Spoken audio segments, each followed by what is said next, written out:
Hallo? Ja, goddag. Jeg vil godt bestille rigtig mange blå Ginkgo biloba pixels til vores glemsomme grafiker. Ja. Hvor mange skulle det være? Jamen, jeg tænker også, at det knager i det gamle hoved her. Jeg mener, at det er cirka 1024 pixels. Måske burde jeg også nuppe 21.774 neutrale pixels til ham. De er gode at skylle ned på en mandag, men bare hit me med noget godstof, spækket med vitaminer. Ja, okay. Så gerne. De kommer på en mail. Stop lige det der flyveri udenfor. Jeg er sgu da nedtø efter det cold-trip fra sidste afsnit. Ja, det føles vel som at blive kørt over en bil. Ja, du ved, hvad der snakker om, Lars. Du blev jo kørt over en Saab i episode 2.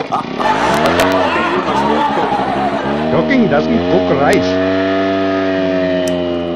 Hey alle sammen, jeg har sgu lige solgt et nyhedsbrev. Buhu, mand. High five til os. Er det til fuld pris dengang, Lars? Ja, nej, det er et introtilbud. Man betaler kun 100 kroner per mail. Og så har vi tjent... ingenting. Wow. Hey Martin, hvad fanden sker der? Er der noget galt? Nej, jeg har det fint. Hvad med dig? Du er helt grøn i hovedet. Ja, jeg ved det godt. Det er den skide konverteringsrate til julefrokosten. Den er helt i bund, og jeg aner ikke hvorfor. Jogging doesn't cook rice.